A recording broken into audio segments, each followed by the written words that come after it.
Good morning or good afternoon, wherever you are located. I'm Joel Levin. I'm the Executive Director of Plug-in America. So just wanted to introduce Noah Barnes that you were just hearing from. That was our Communications Director.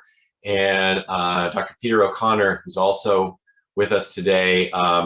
Pete did all the heavy lifting on this in terms of designing the survey and crunching all the numbers. And he's going to be on the phone as well, and probably will add in additional insights as we're going along, and we'll be here to answer questions at the end as well. So with that, I'm going to start. So next slide, please.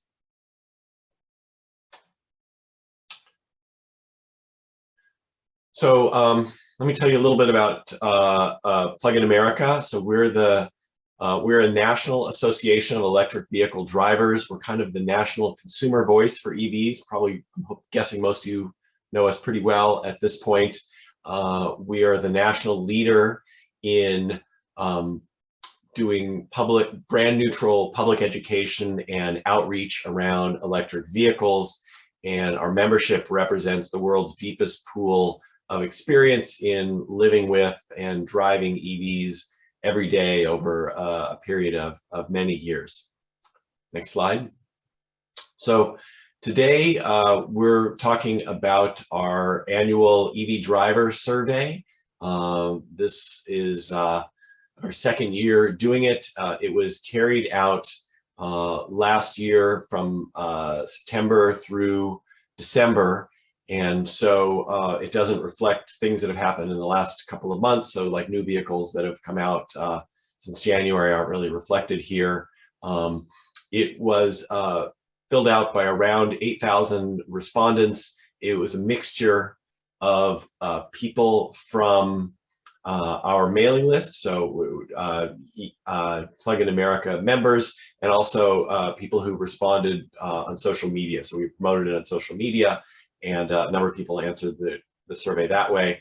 And actually we found that the two sets of people were pretty similar in their answers. So we were worried that there might be some bias. Of Plug-in America members are kind of more early adopters, but the two seem pretty similar. So we feel pretty good about the responses. So, and this shows the breakdown of the different cars that people drove. So it was a mixture of both EV drivers and EV intenders. So part of it was people who self-identified as saying that they intended to buy an EV within the next 12 months. So it wasn't a survey of the general public. It was either people who drove a car, who drive an EV now, or someone who's pretty actively thinking about buying one. And so this is the breakdown among the people who drive EVs, and it's a pretty good reflection of the existing market of, like, you know, what EVs are on the road. So we felt like that was it's a pretty good selection of EV drivers. Let me just clarify here. We asked people what their primary EV that they drove. Many respondents had multiple EVs, and we wanted to know the one they drove most for later questions about the driving experience. We needed to narrow it down to one EV. So this was the primary EV of respondents. Thanks. So next slide. So there were a number of interesting takeaways. I just want to highlight a couple of things here, and we're going to dive a little more deeply into each of these numbers over the next few minutes. So first of all is that EV owners are pretty happy with their cars. 90% plus said that they anticipated that their next car would be an EV as well. And 83% of them were happy with the information that they felt that they needed to make their decision. So a little bit of improvement there potentially, and some interesting statistics around kind of where they found their information. And then lastly, around dealers, only about 15% of EV owners rated the dealer as being highly knowledgeable. So about 35% said that they were high or better. So definitely there are some salespeople who are very skilled at selling EVs, but there's still significant work that needs to be done there.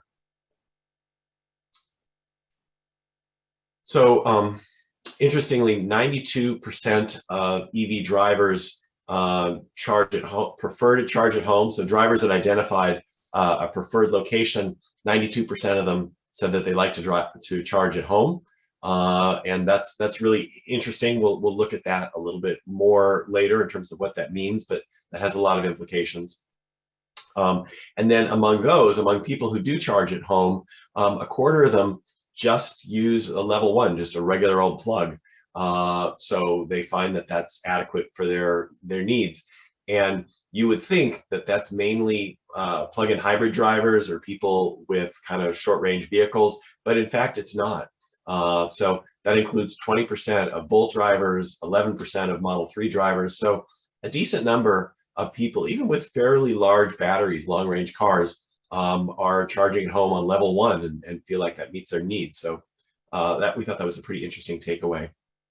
And then the last 2 squares here are looking at fast charging or public fast charging network and some of the challenges with it. So among the public networks, in other words, not the Tesla network, which is more kind of a proprietary standard, 25% of them noted that broken or non-functional chargers was a big problem, either a major difficulty or a deal breaker. And that was fairly consistent among all of the networks. So we didn't break it down by network. They were all pretty close to that. And then for the Tesla supercharger network, it was only 3%. So really pretty dramatic difference between those two. We'll look into those numbers a little bit more later. So looking at the vehicles, we asked people how they felt about their cars and sort of what they liked most about it. And so as you can see across all models, the things that people enjoyed about their cars, number 1 is performance, which shouldn't shock anybody who's an EV driver, that performance is a big deal that EV drivers really value. Also, reliability, the ease of charging, the safety features, the style and the appearance of the car. Those were across every model, things that people valued about their cars. And then when you look at individual vehicles, the Tesla models jumped out for performance in general.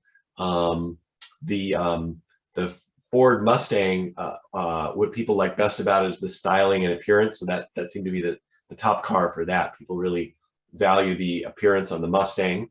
And then interestingly, some of the vehicles that have been around longest on the market, what people said they like best is the reliability. And I imagine that's kind of correlated with the fact that they've had their car many years and it's performed well. So the Leaf, the Bolt, and the Prius Prime, the thing people like best is the reliability. So I have a Leaf I've had for many years, and in fact, that has been my experience as well. It's pretty reliable cars over the years. The newer cars didn't, people didn't rate that as a top thing, but again, they haven't had the cars as long. And so this is what people like best about their vehicles.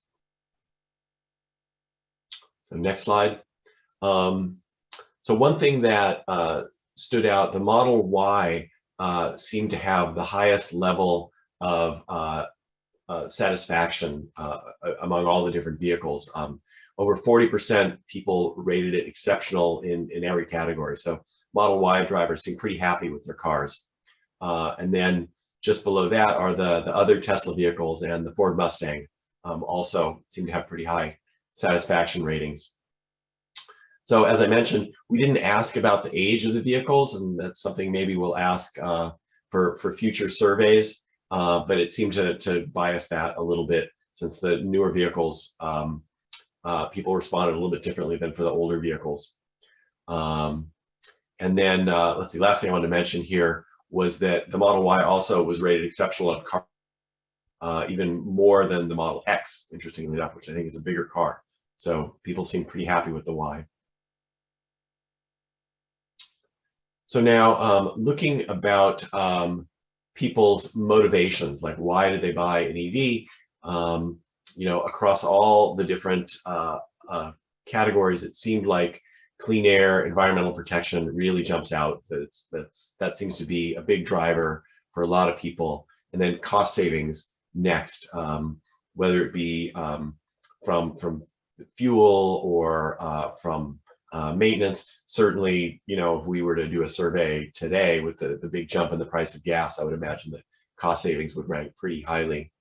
One other thing on this page I wanted to point out is that in terms of performance, which ranked, kind of in the middle here, the EV drivers rated performance more highly than the intenders. So the way that we read this is that whereas when people are thinking about buying an EV, performance isn't the top of their list. Once they're actually driving one, they rated performance more highly as a motivation. So it seemed like people were pleasantly surprised with their cars once they got into them.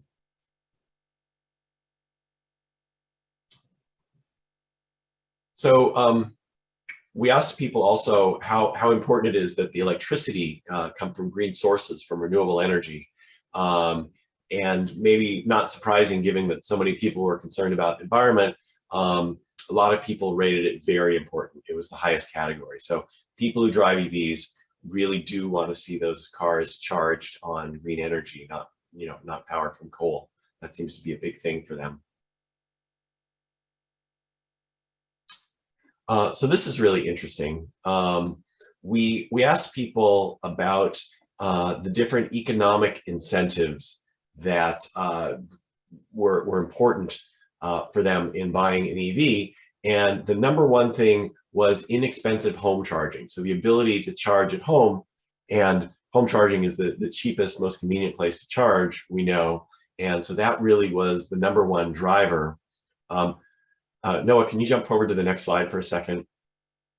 So, and interestingly and clearly correlated with that is that 85% of EV drivers live in a single family home, where presumably it's very easy to charge at home, and there's fewer in apartments. And I think there's kind of a chicken and egg thing here, that if you're able to charge at home, you're more likely to buy an EV, and then you charge at home and you like it. So it would suggest that if you live in an apartment, you're maybe less likely to buy an EV because it's harder to charge at home for most apartment dwellers. However, it implies that if we can figure out how to thread that needle, so in other words, if we can figure out a way to get more charging into apartment buildings, there should be more apartment dwellers buying EVs, because charging at home is such an important thing to people. So can you jump back one slide? Thank you. So the second most important incentive is the federal EV tax credit, which historically had been the number one driver. So it's declined a little bit, and most likely that is because Tesla and GM are no longer eligible for it.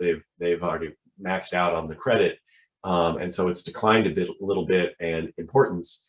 And I would expect that to kind of continue over time, as there's a number of other automakers that are also likely to use up their 200,000 credits in the next year. So it suggests that reauthorizing the credit and expanding it is really important. We want to keep that as an important incentive, because we know that definitely does drive purchases, and that's something we've been pushing for. And it's what sort of the top of very high on the list of our federal priorities. And so clearly as it's gotten used up for some of the manufacturers, it's become less valuable, and we'd love to see that go back up. So next slide. So yeah, we talked about that one already. So this was really interesting, that for people charging at home, as I mentioned before, about a quarter of them just use a regular old plug. That it turns out that works out fine for people. So it may be that we're overthinking charging a little bit, and that for actual drivers, sometimes simple, regular level 1 plug is fine. And again, it's, as I pointed out before, it's not just for plug-in hybrids. 30% of Leaf drivers, 20% of Bolt drivers, 11% of Model 3 drivers are all just using a level 1 plug. So it seems to work pretty well for a surprisingly good chunk of people. I'll just add a comment on the math here. As you know, as we know, level 1 will restore perhaps 40 miles overnight. Your average daily driving is around 30 miles. So it will restore your daily driving overnight. Where it falls a little bit short is back-to-back road trips. But with increased public charging infrastructure, that's less of a concern. So we think that the larger batteries in cars now don't necessarily require faster charging. They let you go longer without filling up to a degree. Yeah, so we get this question a lot on our help desk as to whether people should put in a level 2 charger. And the kind of rule of thumb that we've used is that if you drive less than about 30 to 35 miles a day, level 1 might work just fine for you.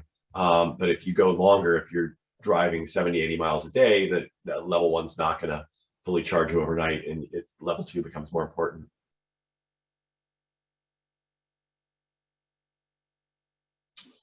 So next we looked at information sources, where people got their information when they were buying an EV.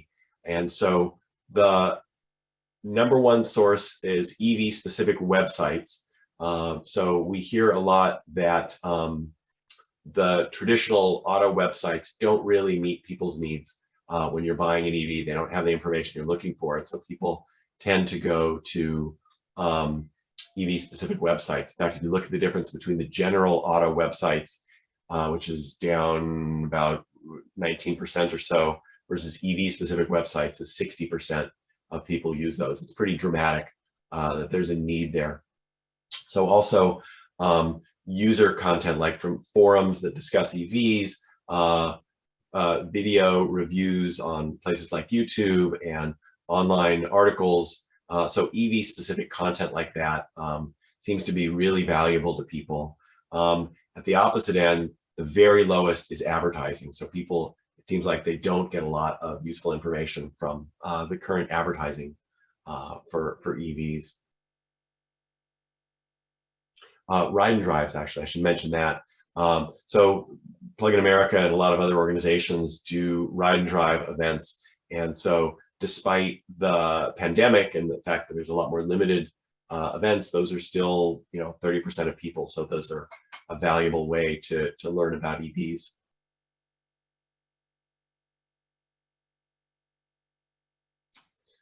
So then what are the information gaps? Were people able to find all of the information that they wanted when they were buying their car? And only about 40% said they could find all the information that they needed to make their decision. Interestingly, the number one thing that they couldn't find information about is cold weather performance. So obviously that's a concern for people, the fact that EVs perform a bit worse in cold weather, and people wanted more information about that and couldn't find that. Other interesting topics that people couldn't find adequate information about that jumped out: battery lifetime, incentives and rebates, estimates of range, and public charging. So those are all areas where we could do a little bit better in providing people with good information for making that decision about buying an EV. So then looking at charging, where people charge, and this is consistent with what I mentioned before, home charging, obviously really, really important. For people who have it, more than 50% charge every day, and among those who don't charge every day, people use it weekly. So if you have home charging, pretty much everyone uses it on a very consistent basis. And then second is workplace charging. It seems like people who have access to workplace charging, it's very common to use it, if not daily, then on a weekly basis. A lot of people are doing that. So for folks on the phone who manage commercial real estate, it seems like workplace charging is definitely a perk that people like and that they use if it's available to them. One of the points that comes up in workplace charging is it now enables people who can't charge at home to have an EV. For the larger battery sizes, they can basically get all of their regular weekly needs met by workplace charging and use public charging on the weekend. So it's definitely serving a different use case than it did when the average new EV had a 70-mile range and you needed it to get home.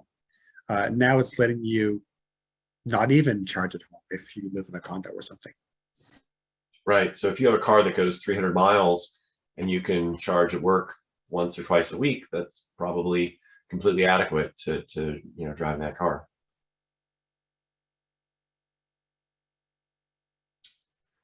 So now we look here at issues people had with the charging networks, and there was a pretty striking gulf between the Tesla supercharger network and the other public charging networks. So we kind of split it out into two categories. Among the public networks, there wasn't that much range. The people's concerns were fairly consistent, so we didn't break them out. Number one for public charging networks was chargers that are not working or broken, or in some way they weren't able to use the charger. And then just behind that is not enough chargers, and we kind of split this out into either the chargers are too far apart, so the distance between charging plazas is too large, or there weren't enough chargers at a given location. So either they were congested or they were broken, but somehow they couldn't just pull up and charge.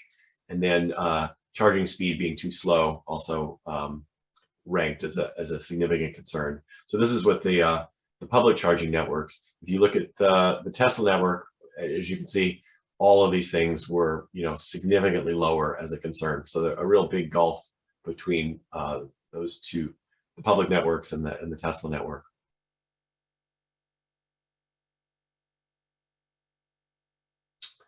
So as I mentioned, biggest problem with public chargers is either broken or non-functional.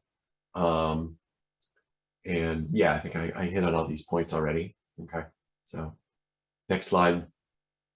So looking at the dealers and the salespeople, there were certainly some who ranked as high or very high in their knowledge about EVs, about 35%. So that's a positive thing. There's certainly some salespeople that are doing a good job, but there's also quite a few that are still fairly low. So there is some more work to be done with improving the knowledge for salespeople.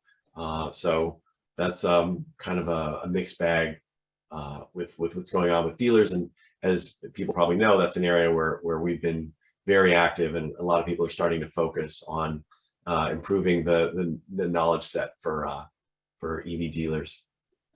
I think we might have actually changed the wording just to say dealership or showroom to incorporate the Tesla and Rivian models. So that wording may not be exactly what it was in the survey. I can double check that. But we had a question in the chat about the people who bought direct from the manufacturer, and I think we accounted for that in our survey language.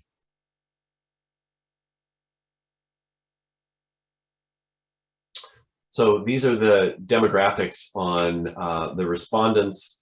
As you can see, pretty high income group in general. So this is a lot of early adopters still, and this is probably reflective of car buyers in general, but a fairly prosperous group here.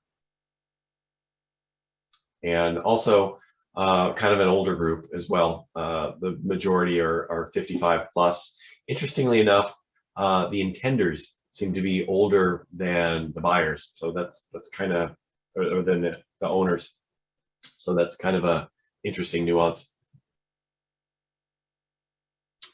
And then this is a few things that we learned and thoughts for next year. We had a number of people complain that the survey is too long. So while we have lots of ideas for things that we want to add into the survey, we need to be very careful and judicious about adding anything to a survey that people are already grumbling about. So this is always a challenge when you do surveys, because you can't get it too long or people start to drop off. Probably the top thing we're thinking about is adding in the model year for your people's primary vehicle. Maybe adding in towing performance, since we're likely to see a lot more trucks in the coming year, and maybe value for the price as a potential topic. So with that, I don't know, Pete, if you have any more comments, I welcome those, or we can open the floor to questions. We have some time. No, that's all I have. I'm looking forward to questions. Okay. Yeah, so if anybody has any questions, go ahead and put them in the Q&A function. One person did ask in the chat if the slides will be posted or emailed. Yes, we are recording this presentation right now, and we'll send it around to everyone who registered along with a PDF of the slides. So we will be sharing that with people. We did get a question about kind of the differences between owners and intenders. I know we covered that a little bit in the slides, but for either Joel or Pete, were there particular things that stood out in terms of the differences between people who are currently driving EVs and people who were intending to buy an EV? Pete, I would maybe throw that to you. You may have more thoughts on that. Yeah, so the intenders, as I noted, were more motivated by the prospect of cost savings, which in 2021 was very dependent on your point of comparison, on your driving distances. Like, I wouldn't say you were guaranteed to achieve cost savings in 2021.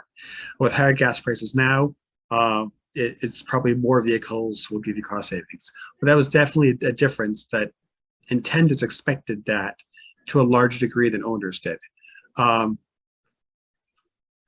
Let's see. I see some other questions here in the chat, but I'll wait for you to call them, Noah. Okay, we did get a question here about any thoughts about separating out Tesla versus non-Tesla respondents. I know we touched on that a bit, but do you have any other kind of additional thoughts about separating those out? I think it was important to do that for the charging network, given that there's very different models. It was kind of my hope that investments in public charging networks can achieve the same level of customer satisfaction, which, part of the business model for Tesla means they have skin in the game and a vested interest in ensuring that people don't get stranded, as opposed to a grant-funded system has to be very careful that you're not just installing chargers and then, letting them decay. So I think we want to see how public chargers can achieve a similar level of satisfaction, even though the business model will be different. So that's one reason we separated them out. Yeah, certainly as the federal government, the federal Department of Transportation is getting ready to roll out a national charging network. One of the things that we have harped on repeatedly is that they need to work on the consumer experience. They need to have a minimum threshold for the consumer experience. So, and I think that they're doing that. So in the guidelines for states, they've said the chargers must be at least no more than 50 miles apart. They can't be more than a mile off the highway. There have to be at least 4 CCS chargers at each charging plaza with at least 150 kW of power. So I think that there's a vision at the federal level to try to create a more consistent consumer-friendly charging experience. So hopefully we're getting there so that the difference is going to be smaller going forward. I was a little surprised. I did dig into the Ford Mustang Mach-E drivers did not rate ease of charging as outstanding, as high as I thought they would, given they theoretically have a plug-and-charge system. So I thought that would lead to higher satisfaction on ease of charging among the Mustang drivers. It hasn't yet, so I don't know if they're still working on some bugs in that system. But that's one thing that Tesla drivers rated very high, was the ease of charging. You just drive up and plug it in. And so Ford, is trying to achieve that as well. Another question we got that I think is could be interesting is, did the intenders indicate their top vehicles under consideration? I think the answer to this is no, but I want to get your guys' thoughts on this. It says, did the intenders indicate their top vehicles under consideration? I'm wondering if the upcoming pickups from Ford, Rivian, Tesla, and Chevy are driving intention rates. I don't know if you guys have any thoughts on that. We don't have that data right now. I'm hesitant to ask it because you get a lot of promises in this industry. A lot of announced vehicles that either don't come out as expected or have higher prices than expected or a longer timeline. So it's possible that the promised pickups are spurring excitement, but they're not yet on the road. Anecdotally, I hear that a lot. So again, we didn't ask that, but just anecdotally, I can't tell you the many people who've told me about themselves, about someone they know, like, oh, I would never thought about getting an EV, but that Ford F-150 Lightning, yeah, I'm on the waiting list for that, So I think that the pickup trucks being out there, just anecdotally, I think there's a whole bunch of people who drive pickup trucks or who just weren't interested in EVs, but suddenly they are. So I would imagine that is driving intention. Hopefully they'll end up buying these cars. One person, he asked, he said he joined late. How many people responded to the survey and breakdown between Tesla and non-Tesla? I think it was over 8,000 people responded to the survey. And I think, Pete, correct me if I'm wrong, but 35% of the owners said that they drove a Tesla. Is that correct? That's correct. Okay. So most of the respondents were non-Tesla drivers. And I don't have a split off the top of my head as to plug-in hybrid versus full battery electric vehicle on those, 5,700 EVs. But I think it was about 3/4 battery electric and 1/4 plug-in hybrid, roughly. Okay.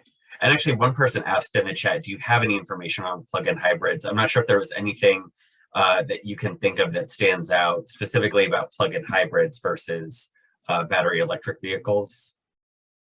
Well, for one thing, they don't use the DC fast charger networks. And that's the case where we had to do some correction of user error on the survey. Some people who had a plug-in hybrid said they used DC fast charging, weekly, which obviously they didn't. So we had to exclude those from the analysis of the fast charger networks. So some criteria don't apply to them. Some concerns, charging speed hopefully isn't as big an issue because they have the gas engine for road trips. And I don't know if they differ on income. I think once we ask for the age of the vehicle, you're going to see that a lot of the older vehicles are plug-in hybrids. The Volt was a very popular vehicle and people who had it loved it, but that's discontinued. Although there were some new plug-in hybrids in this year's survey, I think the RAV4 Prime showed up in this year's survey, which I hadn't before. So there was some new plug-in hybrids, but the most popular by far was the Chevy Volt, which is discontinued. One person asked a question that isn't quite as survey specific, but maybe you guys can weigh in. Don't most dealers have a strong incentive to steer people away from EVs because they make so much money on service, which is minimal on EVs? I think there's some departments, but go ahead.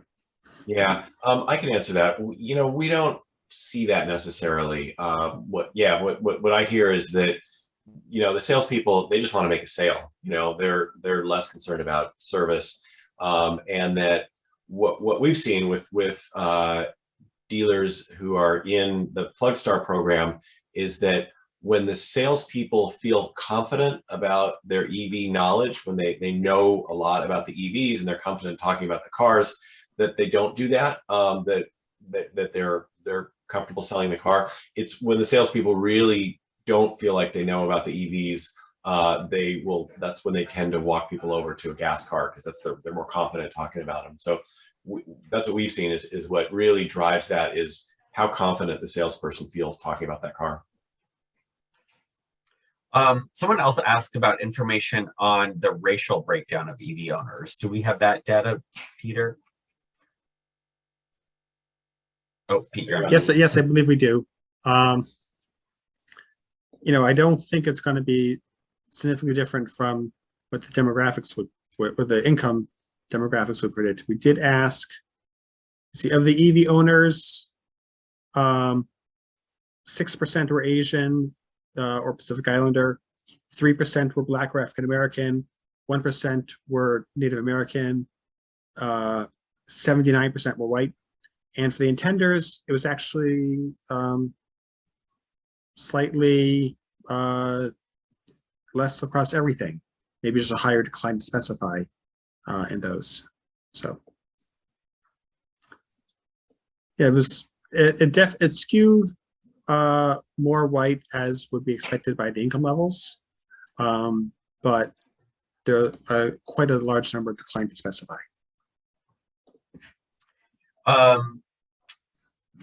Let's see. Somebody else asked about, again, this isn't quite as survey specific, perhaps, but your thoughts. Any insight on non-car electrification preferences, bikes, boats, planes, lawn care equipment? Joel or Pete, I don't know if you have any thoughts on that. We had a lot of responses about people who had electric motorcycles. So a lot of respondents had a zero motorcycle. I don't think our questions are really well tailored to address the needs of motorcycle drivers. We didn't ask about, and we did ask about cargo space. We didn't ask about traction. I'm not sure what the other considerations are. So I think our survey, we got some of those responses, but we didn't probably get the best information out of those owners. Yeah, I mean, yeah, it wasn't really aimed for that. I mean, e-bikes I know are really an interesting area to explore because sales of e-bikes have just exploded in the last year or two. I mean, I think I've heard e-bikes now outsell electric vehicles. They're extremely popular. So it would be interesting to kind of study that. I mean, that might be a whole separate survey.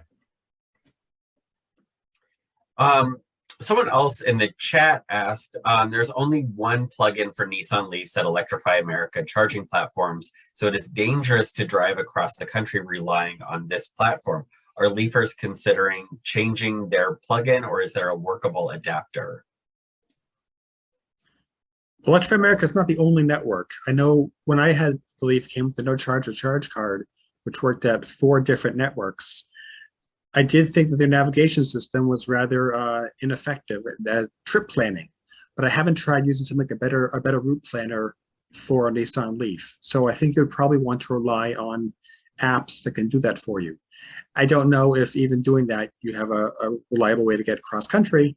I haven't tried it, but you might need to be a little more resourceful, given that there's only one chatbot connector at each EA stop. And they've stopped putting in new ones, looks like, outside of California. But it does look like a lot of the manufacturers are switching from CHAdeMO to CCS. And on the federal standards, they're requiring CCS. I think CHAdeMO is entirely optional, at least as far as the federal money is concerned. And I think there's a question about converting over. I don't think you can, right? I don't think you can. Yeah. Can't switch from a CHAdeMO to CCS connector. I think that's technically really difficult. Someone that asked about Tesla adapters to let other people use Tesla chargers. And while I believe you can technically adapt from Tesla to CCS, the car needs to communicate and recognize who the owner is to build them accordingly. So simply plugging in won't get you a charge. It has to be able to do the plug and charge information exchange to know who to build. So I believe what they're doing in Europe is you sign up on the Tesla app, input your credit card information, and then you can plug in. There are some reasons why they might be delayed doing that in the US, but if those policy issues can get resolved, we might see that in the future in the US. We got another question. Did we have a question on limitations to buying an EV in the survey?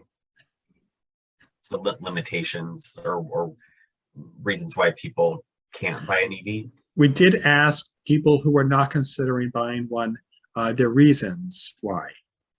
And I don't think we compiled that. A lot of it was they weren't looking to buy a new car within the next year, or the upfront purchase price, or some cases they were just not sure about the life cycle of batteries. We do have that information. We didn't compile it here, but we could do a follow-up perhaps with that. Yeah, I mean, the aim of this survey was really intenders or drivers. So it wasn't aimed at like the whole general public, people who are not interested in EVs. So that wasn't sort of a focus on this. We got both in the chat and in the Q&A people asking about the delays in getting vehicles right now. I'll read this out loud. I spoke to someone yesterday who went to a Ford dealer recently and was not able to get a test drive of a Mustang Mach-E. She ordered one anyway, and it will take 6 months to arrive. 2 concerns: is getting an EV test drive at a typical dealer a challenge? If so, why? And is such a delay going to steer prospective buyers toward immediately available ICE vehicles? I can take a stab at that. So as you're probably aware, there is a shortage of cars in general around the country right now due to supply chain issues and particular chips. And so all cars are affected by this. I don't think that EVs are more affected than other cars. However, in general, the production of EVs is less than gas cars, and the manufacturers are trying to ramp up that, and demand, but particularly because of gas prices, demand has just shot up through the roof. And so the available EVs in dealerships right now is just very, very thin, but all cars are. If you go to a dealership, there's many dealerships that just don't have cars. And so the model, at least for now, seems to be changing a little bit, that you go to a dealership and you order a vehicle and then it comes. Because EV supply is just thinner than with gas cars in general, it's been harder. And the Mustang is a really popular car right now, as your friend discovered, and as a lot of Ford dealers will tell you, they can't keep them on the lot. People like those cars, and so Ford is ramping up production, but it takes time. So it won't be a few weeks. It'll be months for them to increase production. I hope that it doesn't drive people away from EVs. You can still order cars. But ramping up the production is it's a question of months or sometimes years to build new factories or convert factories over. I don't know, Pete, if you have any thoughts on that.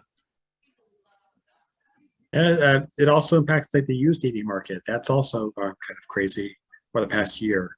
So you have and the price increases.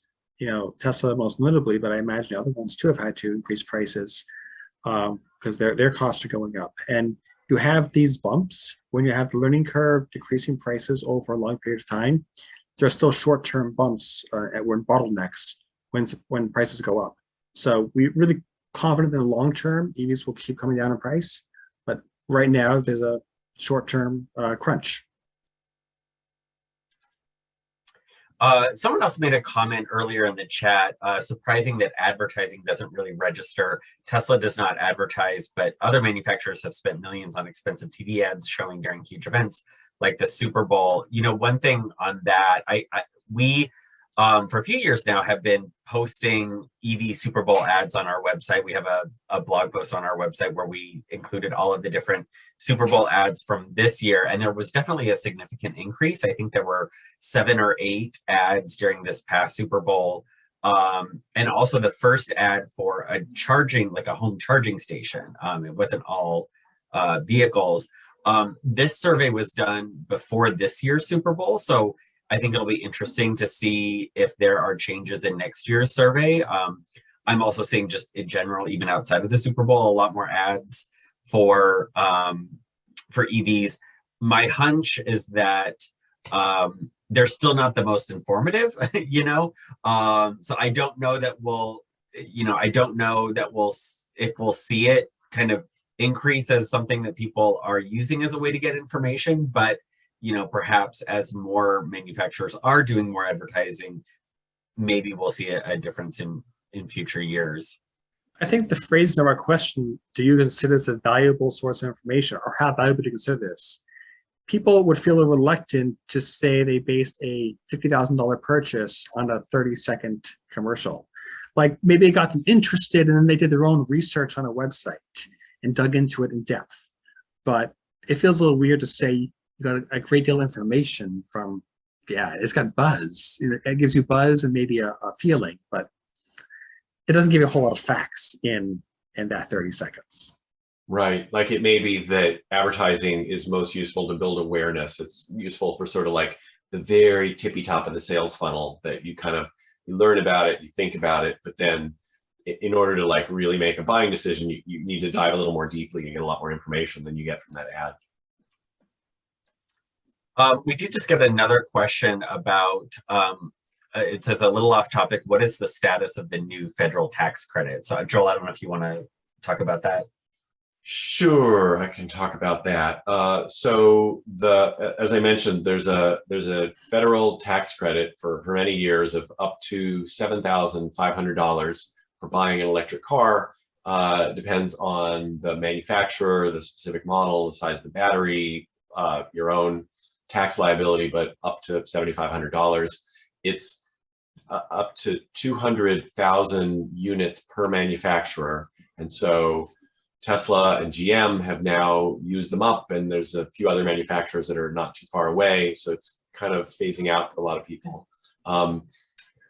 In the Build Back Better Act that had all kinds of things in it, that was hopefully it was intended to go through Congress last year, but didn't.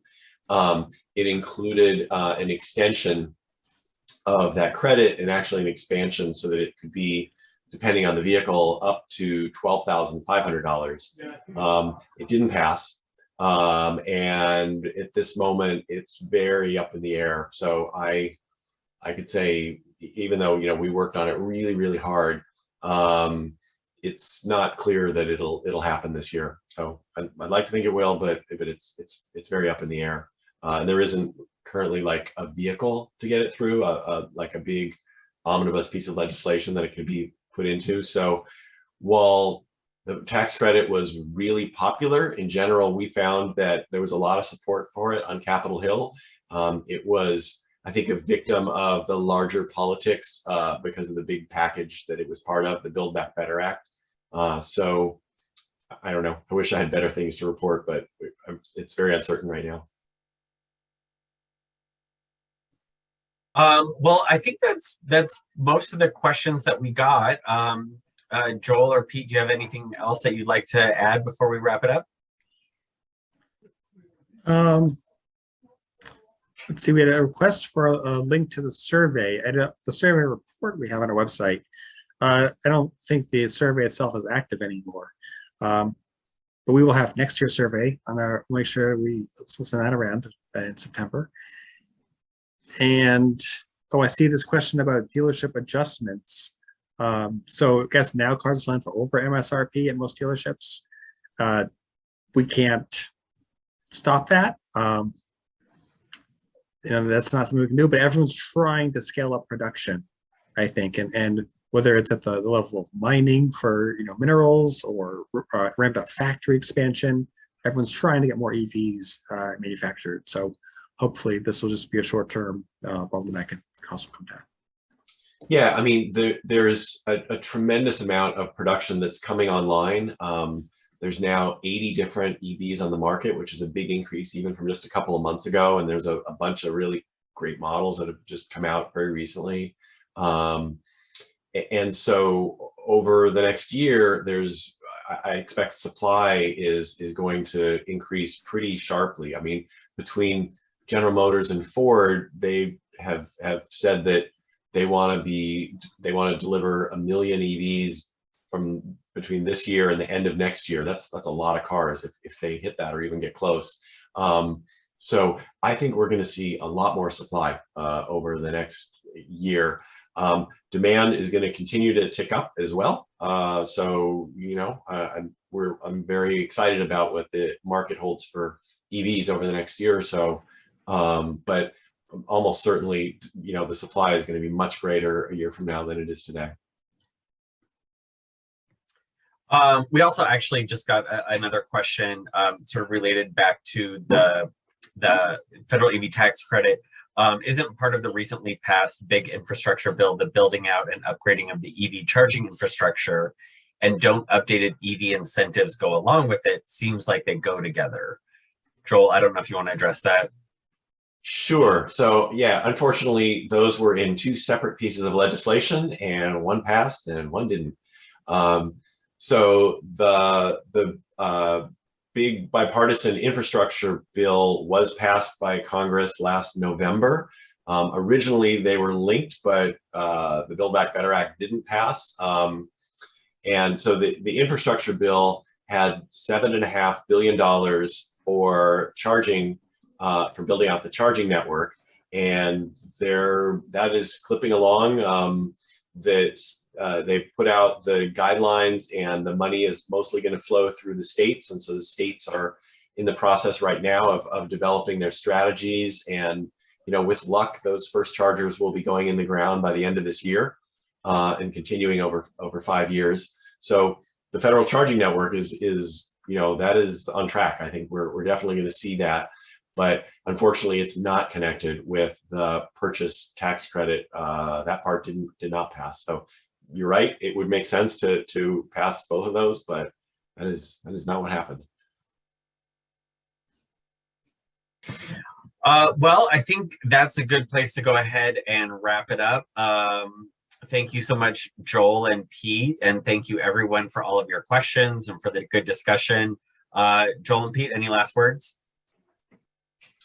I would say if you haven't read the full survey report, definitely go ahead and do that. It's on our website, and I think when we send around the follow-up to this, we can include a link to that, so you can take a look at that. And yeah, we'll be doing it again next year, and we'll see what the future holds. I'll add that 2021 was a great year for EVs, really substantial market growth. So that was pretty exciting to look at those numbers and when writing this report.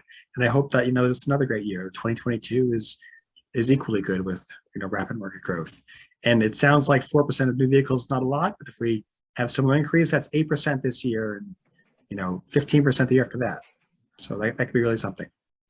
Yeah, and in Europe, I mean, I think the market grew 2.5 times or more than that. I mean, in Europe, they were at the end of last year, it was 19% EV sales, and I think it's gone way up since then.